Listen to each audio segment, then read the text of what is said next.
You know the story of the Grinch, right? The creature who tried to steal Christmas, but what if I told you that back in the 17th century, a very real government actually pulled it off? They banned Christmas across an entire nation.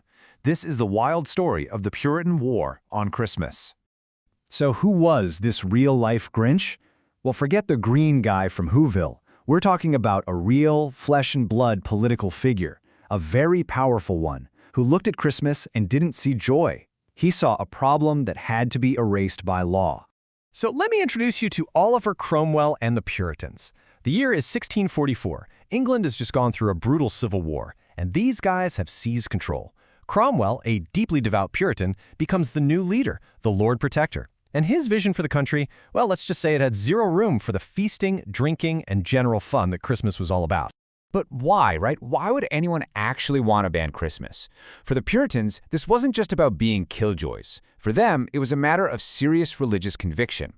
They believed the holiday had become totally corrupt, and they had a couple of big reasons why.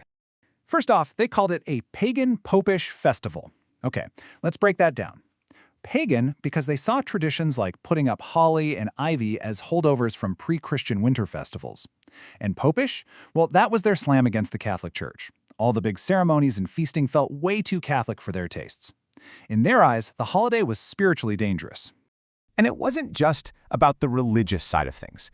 They were against the whole culture of celebrating. Things we think of as totally normal holiday fun, having a drink, enjoying a big meal, even playing games. They condemned all of it as sinful behavior that distracted people from serious, solemn reflection.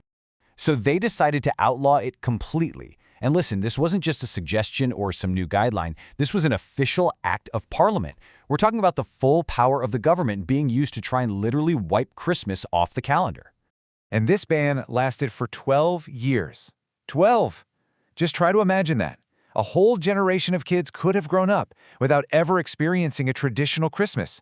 For over a decade, the holiday essentially had to go underground. So here's the timeline. The ban officially kicks off in 1644. It's enforced across the country for the next 12 years, right up until 1660. And it only ends because the entire government gets an overhaul when the monarchy is restored. It wasn't because the Puritans had a change of heart. And the rules were so specific, it's kind of wild. It wasn't enough to just not celebrate. You had to actively ignore the day. All shops were ordered to stay open on December 25th, like it was any other workday. In a total reversal, churches were actually forced to close. And yes, it became a literal crime to cook a holiday goose or bake a minced pie. To enforce these laws, you basically had what people called the Christmas police.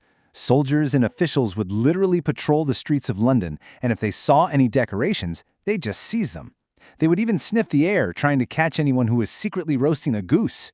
Can you imagine? So, how did the public react to all this? Did everyone just roll over and accept it? Oh, absolutely not. Not even close. As it turns out, a tradition that's been around for centuries is a pretty tough thing to kill, no matter how strict the law is. The ban just didn't work. People didn't just quietly miss their holiday, they actively fought back. Sure, a lot of people just celebrated in secret, but others took to the streets. There were public protests, and in some cities, full-blown pro-Christmas riots actually broke out. The people were fighting for their right to celebrate. So this constant pushback from the public, plus the fact that the Puritan government eventually collapsed, is what finally paved the way for the holiday's return. The people had made it crystal clear. Christmas was one tradition they were not willing to let go of. So, to put it simply, before 1660, Christmas was banned by law. But in 1660, the monarchy is restored. King Charles II is in charge, and he promptly gets rid of the ban. And with that, Christmas came roaring back, celebrated with more excitement than ever before. So what's the big lesson here? It's really this powerful reminder about how resilient culture can be. It is absolute proof that not even a dictator with total control can just snuff out a tradition that's been alive and kicking for over 1,600 years. Which leaves us with a question that's just as relevant today as it was hundreds of years ago. Can any law really ever truly kill a cultural tradition that's so deeply ingrained in who people are?